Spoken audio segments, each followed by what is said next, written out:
کلمه حرف سی رو دقت کن. چجوری تلفظ میشه؟ میخونیمش cold. درسته؟ که میخونمش. تو این کلمه چی؟ اما اینو میخونم center.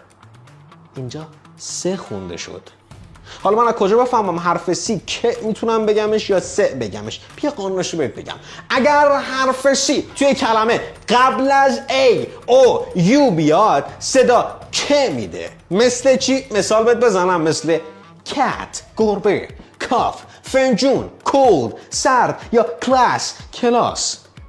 اما اگر حرف سی قبل از حروف I E Y بیاد صدای سه میده. مثل چی؟ مثل سری. میبینی؟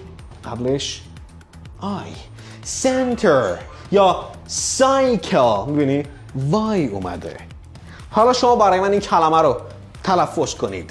این کلمه به چه صورت تلفظ میشه؟ توی کامنت بنویسید.